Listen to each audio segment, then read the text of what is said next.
এই জান্নাত আমি আল্লাহ নিয়ামতের জান্নাত, যে জান্নাতটা ছাগলের জন্য বানাই নাই, পশুর জন্য বানাই নাই, আমি আল্লাহ বান্দা বান্দির জন্য বানিয়েছি, আমার নবীজির উম্মতের জন্য বানিয়েছি, তোমার সন্তানদের জন্য বানিয়েছি। মুসলমান বাবা জীবন ভাইরা, যারা ঈমান আনবে, নামাজ পড়বে, আমি আল্লাহর বিধান মেনে চলবে, বলে তারা এই জান্নাতি হবে, জান্নাতের ভিতরে প্রবেশ করবে। মুসলমান বাবাজি ডেকে বলছেন পয়গম্বর গো, যে জান্নাতে অভাব নাই, ঝামেলা নাই, ঝঞ্ঝট মারামারি কাজ্জা নাই, কোন রকমের অসুবিধা নাই। যারা আমি আল্লাহর শুকরিয়া আদায় করবে, আমি আল্লাহর প্রতি অটুট ভরসা রাখবে, তাদেরকে আমি আল্লাহ নিয়ামতের জান্নাত দিব। নিয়ামতের জান্নাত ওদেরকে দিব যারা আমি আল্লাহর শুকরিয়া আদায় করবে, আমি আল্লাহর প্রতি অটুট ভরসা করবে। মুসলমান বাবাজি যাই হোক না কেন বাবা, আল্লাহর প্রতি ভরসা রাখতে হবে না, হবে না? কথা বলেন, আল্লাহর প্রতি অটুট ভরসা রাখতে হবে। মুসলমান বাবাজি দেখবেন বাবা, আল্লাহ যেটা করেন মঙ্গলের জন্যই করেন, না করেন না? যদি আপনাকে ক্ষণিকের জন্য কিছুক্ষণের মতো আপনার বিচলিত মনে হবে, চিন্তা হবে, টেনশন হবে, মানে আপনার মন খারাপ হয়ে যাবে, পরে করে দেখবেন যে এটা আমার হয়েছিল তো ভালোই হয়েছিল, এরকম হয় না? হয় বাবাজি। একটা আপনার হেকায়েতে লেখা আছে যে একজন রাজার একটা আঙুল কেটে গেছিল। কি হয়েছিল বলুন?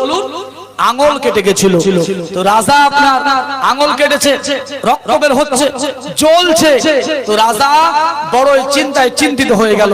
বাবাজি এমন সময়তে উজির ডেকে বলছে, হুজুর চিন্তা করিয়েন না, আল্লাহর প্রতি ভরসা করুন, আল্লাহর প্রতি ভরসা করুন। আপনার যে আঙুল কেটে গেছে এর মধ্যে কোনো মঙ্গল আছে। কি আছে বললেন? বলেন। মঙ্গল আছে, ভালাই আছে, আপনি চিন্তা করিয়েন না। তো রাজা তো রাগ হয়ে গেল যে আমার আঙুল কেটে গেছে, জ্বলছে, ব্যথা পাচ্ছি, এটা আবার মঙ্গল কি আছে, এটা আবার ভালাই কি আছে? রাজা রাগান্বিত হয়ে উজিরকে আপনার জেলে ভরে দিল।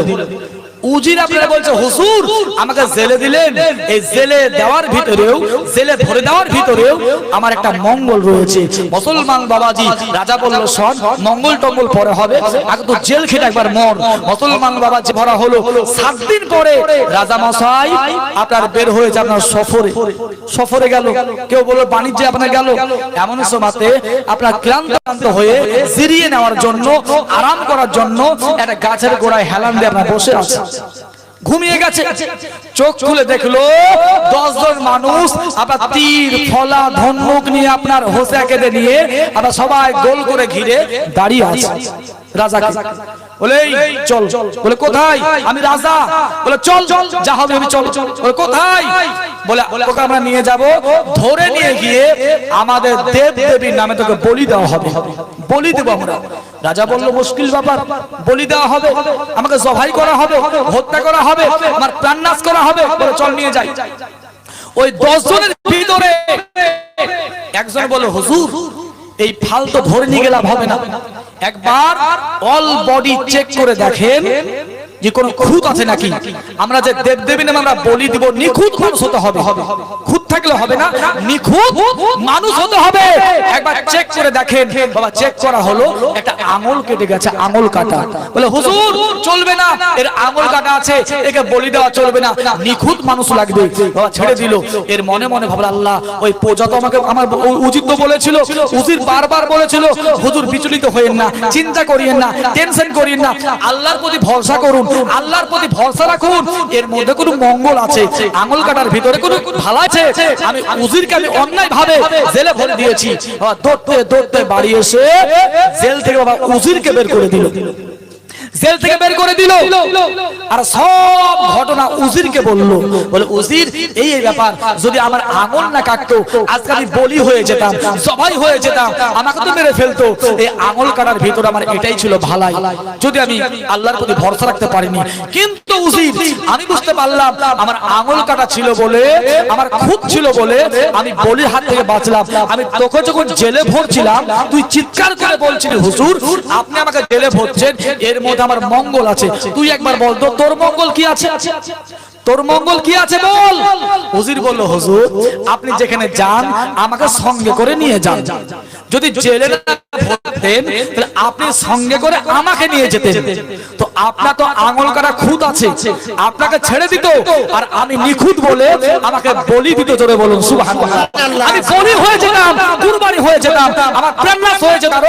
আমার দেহে কোনো খুঁত নাই, আপনি জেলে দিলেন, আমাকে নিয়ে গেলেন না, আমি বলির হাত থেকে বেঁচে গেলাম, আমাকে বলির হাতে বাঁচলাম। তো এটাই হলো আমার মঙ্গল, আমার আল্লাহর ভালাই। মুসলমান বাবাজি, বিপদ আপদ আসবে, আপনাকে বিচলিত মনে হবে, চিন্তিত মনে হবে, ভাবনা আসবে, টেনশন আসবে, আল্লাহর প্রতি ভরসা করুন। আল্লাহ রাসূল বলছেন, বান্দা যে কাজে আল্লাহর প্রতি ভরসা করে ওই কাজটা আল্লাহ বান্দার জন্য সহজ বানিয়ে দেন। কি করেন বলেন? সহজ বানিয়ে দেন। মুসলমান বাবা জীবন ভাইরা আমার, বলতেছিলাম বাবা, আল্লাহর প্রতি অটুট ভরসা রাখতে হবে না? হবে না? হবে। নবীর প্রতি মুহাব্বত রাখতে হবে না? হবে না? হবে। মুসলমান বাবা জীবন ভাইরা আমার, বলতেছিলাম ব্রাদার, যে কথা কি করলেন বাবাজি, আদম পয়গম্বরকে আল্লাহ সে নিয়ামতের জান্নাতে আল্লাহ পাক রাখলেন। আল্লাহ পাক ডেকে বলছেন, পয়গম্বর এটা আমি আল্লাহর নিয়ামতের জান্নাত, সে জান্নাতে কোনো জিনিসের কমি নাই, যে খাবারটা খেতে ইচ্ছা হবে খেয়ে নাও। হ্যাঁ পয়গম্বর আদম গো, ও আমার পয়গম্বর, এই জান্নাতের ভিতরে মারামারি নাই, ঝামেলা নাই, চিন্তা নাই, টেনশন নাই। পয়গম্বর ও আমার আদম আলাইহিস সালাম বলে, শোনো, বলে আপেল মন গেলে আপেল খাও, খেজুর মন গেলে খেজুর খাও। মুসলমান বাবা জীবন ভাইরা, জান্নাতের বৈশিষ্ট্য হলো আলাদা। মুসলমান বাবাজি, পৃথিবীর খাবার একটু বাবাজি রান্না বান্না ভালো হয়েছে, বাড়িতে খাবার ভালো হয়েছে, যদি বাবা একটু পেট পূর্ণ করে খান, পেট ভরে খান, আমাদের গ্যাস হয়ে যায়, হয় না? অম্বল হয়ে যায়, গলা দেখিয়েছেন। আল্লাহ রাসূল বলেছেন, খাবারের ভিতরে সুন্নাত রয়েছে, তোমরা খাবার খাবে, পেটকে তিন ভাগে ভাগ করে খাবার খাও। আমি নবী বললাম, গ্যাস অম্বল বদহজমি হবে না। এক ভাগ পানি দিয়ে পূরণ করো, দ্বিতীয় ভাগ খাবার দিয়ে পূরণ করো, তৃতীয় ভাগ ফাঁকা রাখো।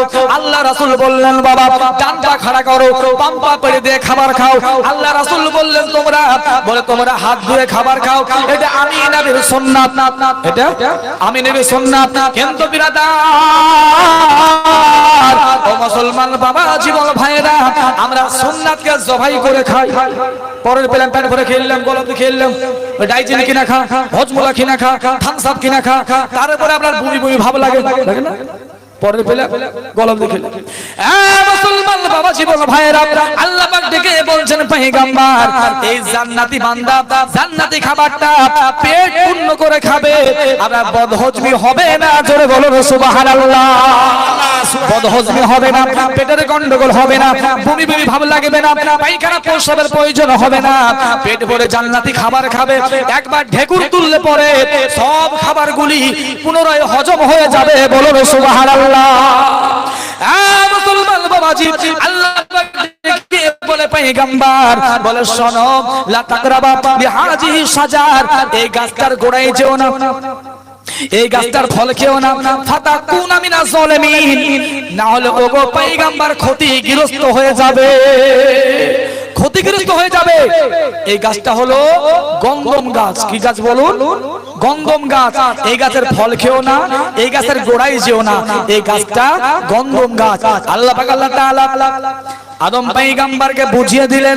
কিন্তু বিরাদার, আদম পয়গম্বর জান্নাতের ভিতরে বসবাস করছিল বাবা। হঠাৎ করে আমার আল্লাহ তাআলা লক্ষ্য করলেন, দেখলেন বাবাজি আদম পয়গম্বরের মন যেন ভারী ভারী ভাব, মন খারাপ। আল্লাহ বলছে, পয়গম্বর কি হলো? আমি আল্লাহ নিয়ামতের জান্নাত, যে জান্নাতে মারামারি ঝামেলা কাজে টেনশন কিছুই নাই, তোমার মন কেন ভারী?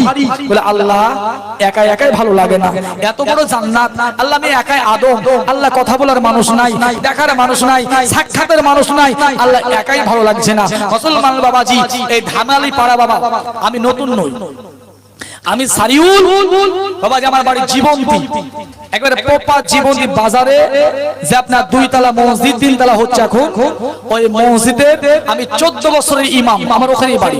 মুসলমান বাবা জীবন ভাইরা, আমার বাড়ি থেকে মসজিদ মানে 1 মিনিটের পথ, 1 মিনিট, রোডের এপার ওপার 1টা মিনিট। মুসলমান বাবাজি, আমার আসল বাড়ি হলো চেকপোস্ট উদয়চাঁদপুর। মুসলমান বাবা জীবন ভাইরা, বর্তমানে এখন জীবন্তী। তো ব্রাদার ইসলাম বলতেছিলাম বাবা, এই ধামালি পাড়া আমার নতুন নয় বাবা, আমি বহু দিনের বক্তা এই গ্রামে, প্রায় বহুবার বাজে মিলাদে বাবা, আমার মিনারুল ভাই